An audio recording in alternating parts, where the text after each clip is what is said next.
ตัดต่อคลิปจังซี่เนาะแบบพื้นฐานแต่ว่าค่อยเรียนมาค่อยก็บ่เก่งหรอกแต่ว่าค่อยได้ส่ำใดเขาก็สิมาสอนเนาะหรือว่ามาสอนมาบอกมาสุกสบายดีพี่น้องมื้อนี้ก็ทักทายสบายดีเนาะมื้อนี้ก็ได้หน่อไม้ต้มเด้อพี่น้องเด้อแบบปลาแดกเด้อพี่น้องเด้อมา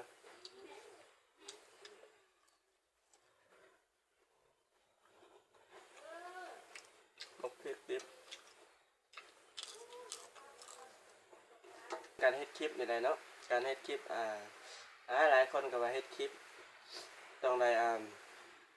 ฐานหลักๆเด้อ1เฮาต้องตัดต่อเป็นเนาะตัดต่อเป็นต้องไปเรียนเอาบ่ได้ยากปานใดเนาะอันนี้ที่แรกก็บ่เป็นเลยแต่ว่าไปตัดต่อไปเรียนว่าซั่นจ้ะต้องศึกษาการตัดต่อ2มาแล้วก็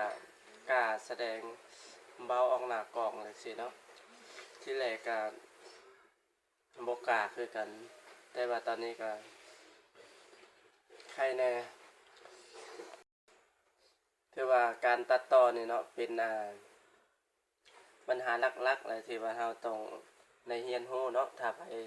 ที่ว่าจะเฮ็ดคลิปแน่นอนมันต้องได้ใช้การตัดต่อเนาะถ้าว่าเราบ่รู้ตัวนี้ว่าสิไปจ้างคนอื่นหรือว่าใดๆนะมันยากพี่น้องฉะนั้นเราต้องเรียนเอาด้วยตัวเองการตัดต่อนี่ถือว่าก็บ่ได้ยากและก็บ่ได้ง่ายเนาะอยู่ที่เราฝึกฝนฉะนั้นแล้วการที่เราสิเฮ็ดคลิปต้องมีพื้นฐานหลักๆเด้อ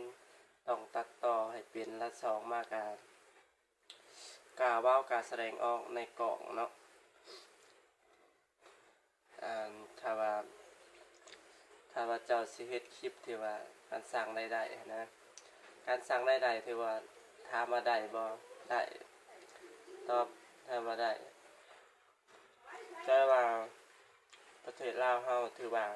ยังบ่สามารถสร้างรายได้ได้แต่ว่าเฮาสามารถตามช่องใหญ่เพิ่นเว้าเนาะเฮาสามารถสร้างเพจขึ้นมาเพจเนาะบ่แม่น Facebook ส่วนตัวเด้อแล้วก็ให้ทางให้คนอื่นดูแลนะแต่ว่าถ้าว่าเฮาเฮ็ดคลิปได้ถือว่ามีประโยชน์ในอนาคตตอนหน้าอนาคตตอนหน้านั้นหยังสมมุติว่าเฮาเป็นนักธุรกิจหรือว่าการขายออนไลน์สินค้าใดหนึ่งแม่นบ่ถ้าเฮาอยากให้คนรู้แน่นอนเดี๋ยวนี้ต้องลงเพจลงไลน์จังซี่เนาะคนที่ว่าจะรู้หลายหรือว่าการสร้างตัวตนแล้วก็เฮาเฮ็ดแบรนด์ขึ้นมาตัวอย่างว่าเฮ็ดแบรนด์เฮ็ดแจลหรือเฮ็ดสบู่ขึ้นมาจังซี่เนาะเฮาอยากประกาศให้คนรู้จังซี่เนาะเฮาเอาลง Facebook ถ้าว่าเฮาถ่ายรูปซื่อๆเอาลงโพสต์ว่าสนใจซื้อเด้อนี่ฮะสิจังซี่มันยากเนาะพี่น้องสุผู้มือนี้ยาก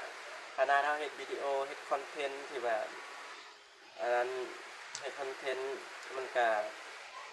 ยังยากคนจะเบิ่งเนาะเพราะฉะนั้นแล้วการตัดต่อเนี่ยเราต้องมีพื้นฐานหลักๆสมมุติว่าเราตัดต่อเป็นแม่นบ่เราจะบ่ได้จ้างคนมาตัดต่อให้สิเนาะสมมุติว่างบเราบ่หลายสิเอาหาก็เริ่มต้นเราสิไปจ้างคนมันก็แพงแม่นบ่จ้างคนที่ว่าตัดต่อเป็นตัดต่อคลิปอหยังต่างๆนานาให้มันก็สิยากถ้าว่าเรารู้ด้วยตัวเองจังซี่เนาะคือว่าเราก็สิบ่ได้พึ่งไผปานใดหั่นน่ะสำหรับคลิปนี้ก็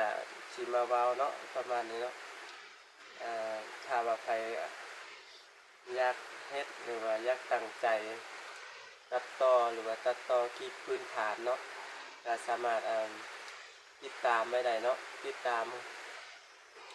เอาไว้เนาะคลิปหน้าสิมาสอนวิธีที่ว่าเฮ็ดคลิปเฮ็ดตัดต่อคลิปจังซี่เนาะแบบพื้นฐานแต่ว่าค่อยเรียนมาค่อยก็บ่เก่งหรอกแต่ว่าค่อยได้ส่ำใด